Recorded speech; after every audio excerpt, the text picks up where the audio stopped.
नमस्कार मित्रांनो, आज आपण स्क्वेअर शिकणार आहोत. स्क्वेअर म्हणजे वर्ग. स्क्वेअर म्हणजे वर्ग. वर्ग शिकणार आहोत. कोणत्या संख्येचा वर्ग कसा काढायचा. एकचा स्क्वेअर काय तर कसा, एकचा स्क्वेअर हा स्क्वेअर कसा लिहायचा असतो. एकचा स्क्वेअर म्हणजे एकचा दुसरा घात, म्हणजे एकचा वर्ग. एकचा वर्ग म्हणजे एकचा दुसरा घात, याला काय म्हणायचं, एकचा स्क्वेअर. ह्याचं कसं काढायचा, काय करायचं, जी संख्या खाली आहे त्या संख्येचा तिच्या जेवढा घात आहे तेवढ्या वेळेस गुणाकार करायचा. म्हणजे एकचा स्क्वेअर म्हणजे एकचा दुसरा घात, म्हणजे एकचा 2 वेळेस गुणाकार करायचा. तर एकचा 2 वेळेस गुणाकार केला किती होतो, 1 1 1. हे झाला तुमच्या एकचा स्क्वेअर. ओके, म्हणजे एकचा वर्ग 1. तर आता बघूया 2चा कसा काढता. 2चा स्क्वेअर म्हणजे 2चा वर्ग. कसं लिहायचं, 2चा वर्ग 2, 2चा दुसरा घात. तर हे कसं काढायचं, जी संख्या खाली आहे त्या संख्येचा जेवढा घात आहे तेवढ्या वेळेस गुणाकार करायचा. म्हणजे जेवढा त्याचा डोक्यावर आहे तेवढ्या वेळेस त्याचा गुणाकार करायचा.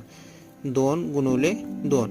आणि स्क्वेअर म्हणलं तर डोक्यावर फक्त 2च येणार. वर्ग म्हणल्यानंतर डोक्यावर 2च येणार. म्हणजे ज्या संख्येचा वर्ग सांगितलाय त्या संख्येच्या डोक्यावर 2च येणार. ज्या संख्येचा वर्ग सांगितलाय त्या संख्येचा गुणाकार 2 वेळेस करून त्या संख्येचा वर्ग काढायचा असतो.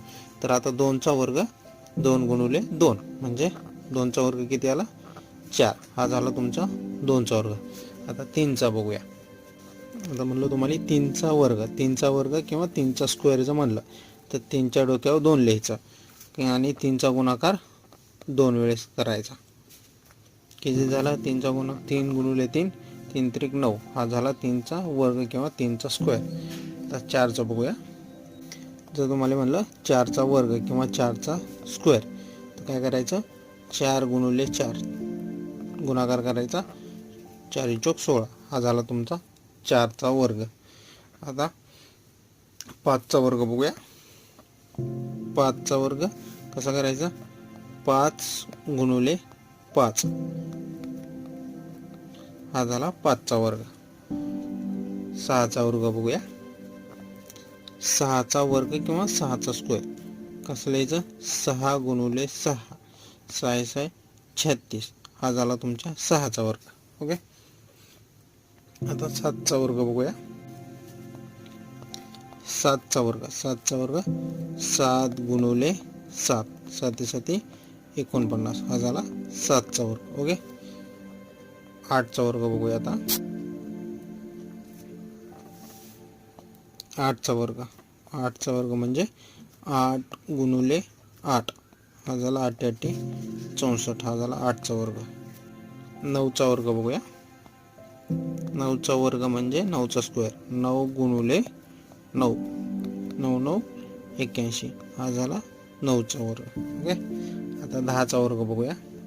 10चा वर्ग 10 गुणुले 10. हा झाला 10 10 100. हा झाला 10चा वर्ग 100. आता तुम्ही म्हणता की दरवेळेस हे एवढं लिहायचं का, तर नाही.